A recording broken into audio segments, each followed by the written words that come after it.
시청자 여러분 안녕하십니까. 5월 18일 시사정담 시작하겠습니다. 시청자 여러분, 오늘은 5.18 민주화운동 42주년입니다. 윤석열 대통령과 청와대 비서진 그리고 국민의힘 의원 100여 명 등이 대거 기념 행사에 참석했습니다. 5.18 행사와 관련해서 여권 총동원령이 떨어진 배경과 한동훈 법무장관 취임과 관련한 이슈 등을 이종근 전 데일리안 편집국장님과 정리하도록 하겠습니다. 이 국장님. 네, 안녕하십니까.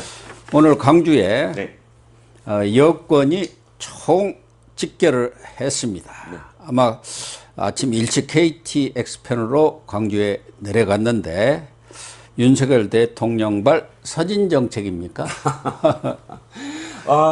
전체적으로 정치공학적으로 해석을 하려면 사실 사진 정책이 맞죠.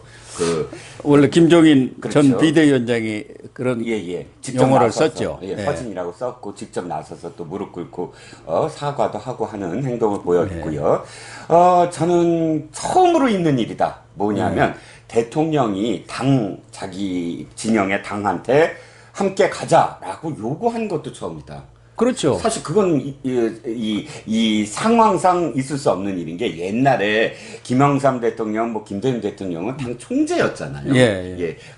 이 당을 대통령이 대도 총재였었어요. 옛날에는 노태우 대통령도 그랬고 총재 시절에야 당을 좌지우지할 수 있지만 지금은 당 지도부도 아니고 또 대통령과 당은 일치단결해서 대통령이 이래라 저래라 할 수 없는 입장이지 않습니까? 근데 같이 가자 했는데 당이 일사불란하게 같이 갔고요. 또 협조를 요청한 거죠. 그게 물론 협조 요청이죠. 이준석 대표 등 한 100여 명이 지금 100명이 넘는 그리고 그러면 106명인가 되는데 거의 다 참석을 했다고 봐야죠. 아주 불가피하게 무슨 몸이 안 좋거나 일이 있는 분을 제외하고는 저는 참석을 했다고 하고요. 또 KTX를 저는 함께 같은 KTX를 탔다는 것도 눈여겨볼 만합니다.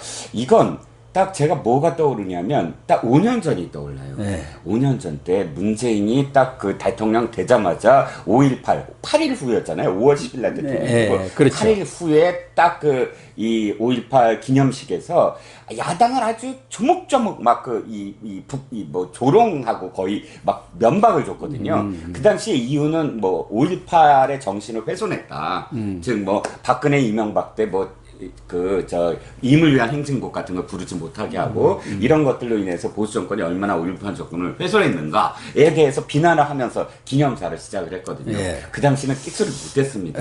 근데 그렇게 완전히 5.18을 자기네 진영 것으로서만 이렇게 독점하려고 하는 것을 최소한 제자리로 돌리려 하는 거다. 5.18이 어느 지역이나 어느 정당의 소유물은 아니지 않습니까? 그렇죠. 전 국민이 함께 아파하고 전 국민이 함께 그 정신을 기려서 그 다음에 우리가 평화라든지 통합이라든지 화합이라든지 이런 부분으로 승화시켜야 되는 건 전 국민이 해야 되는 것인데 그렇죠. 워낙에 지금 민주당이 그것을 독점하려고 했고 문재인이 독점하려고 했던 것에 대해서 윤 대통령이 이거 우리 당이 함께 다 가서 이렇게 모습을 비추면 최소한 제자리로 돌릴 수 있지 않느냐. 저는 그렇게 일단 해석을 하는 게 그러니까 그동안 말씀하신 대로 민주당이 5.18은 자신들의 전유물인 것처럼 그렇게 행사를 해왔죠.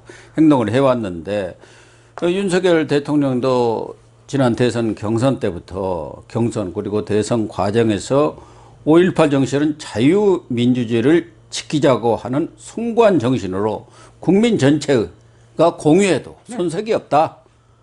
5.18 희생 후에 우리 민주주의가 뿌리를 내렸고 한국 민주주의 살아있는 역사다. 이렇게 규정을 했지 않습니까?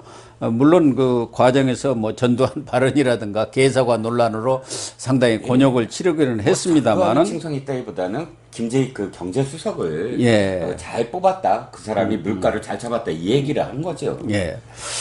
그래서 이런 5.18 정신이야말로 한국 민주주의를 성숙시키는 진짜 뿌리를 내리게 하는 민족적 어떤 의거로 이렇게 평가를 하고 그러한 정신을 우리가 어떤 특정 정치 세력이 전유해서는 안 되고 우리 국민 모두가 함께 공유하자.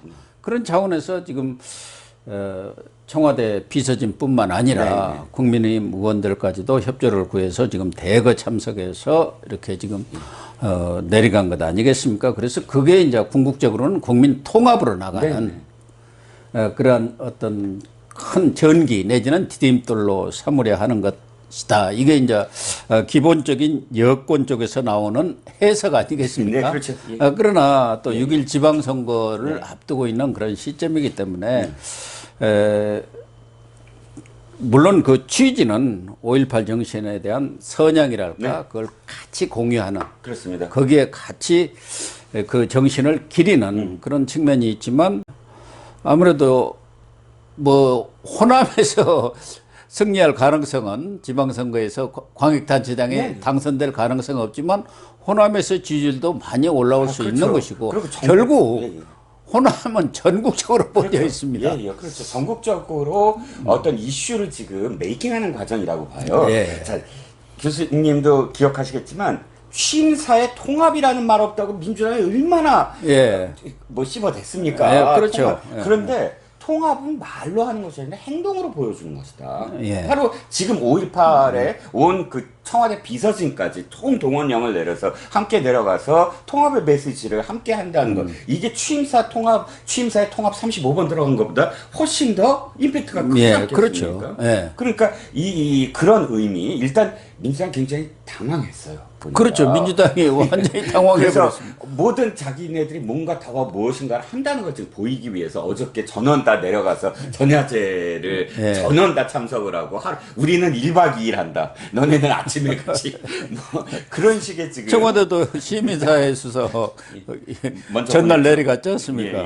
뭐 그런 지금 그 경쟁을 벌이고 있는데 일단 이슈를 조금씩 빼앗기고 있다라는 생각을 계속 하는 것 같아요. 첫 번째는 청와대 개방이 이렇게 충격적으로 국민들한테 받아들여질지 몰랐다는 거. 그 다음에 두 번째 윤석열 대통령의 행보가 심상치 않다는 것. 즉, 너무나 그 일상 속으로 그냥 파고들어서 진짜 이 민주당으로 봤을 때 굉장히 공격적이다. 이를테면 문재인이 뭐라 그랬습니까? 5년 전에 이렇게 얘기했어요.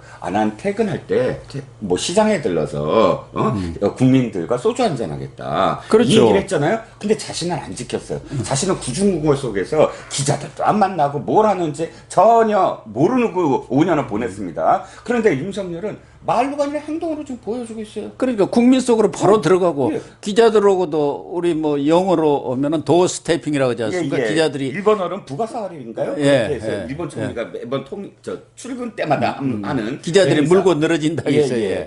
그래서 그런 그것을 매일같이 하면서 갑작스럽게 시장에 나타나서 그냥 시장에서 장 보고 뭐 백화점 가서 신발 사고 그다음에 개 산책하고 여기에 얼마나 충격을 받았냐면 김어준이 또 그거 씹어대기 시작했어요. 김어준이 그걸 씹어댄다는 건 충격이란 얘기거든요. 음모론을 또 펼치기 시작했습니다. 개 끌고 나가서 그렇게 대통령에 가까이서 사진 찍는 건 이건 비선밖에 없어. 비선이 지금 옆에 있는 거야. 말이 되는 소리. 비서가 찍으면 되는 거지. 그게 무슨 비서가 비선이 찍었다는 거예요. 비선이. 이런 그거를. 인간은 거론할 필요도 없는 사람이다.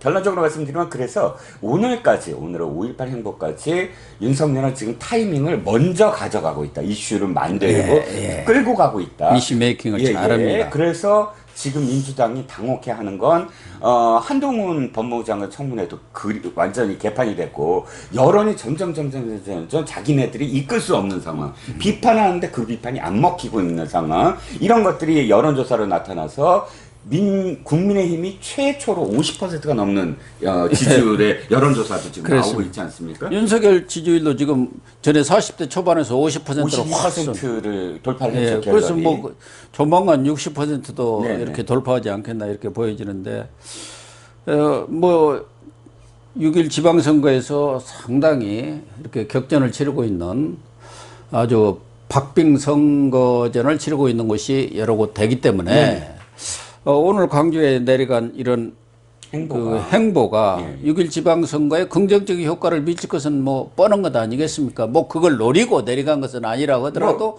부수적으로 그렇죠. 정치 그걸 공학적으로 염두에 해석을 할 두지 수가 않을 있죠. 수 없는 거 아닙니까? 정치적 어떤 행보이기 때문에요. 네네. 최소한 저건 서울과 인천에는 영향을 저는 미친다고 봅니다. 서울과 수도권에 호남이 그럼 워낙 많거든요. 인천도 엄청 많지 않습니까? 거기에 충분히 영향을 미칠 수 있는 그런 이 이슈죠 지금.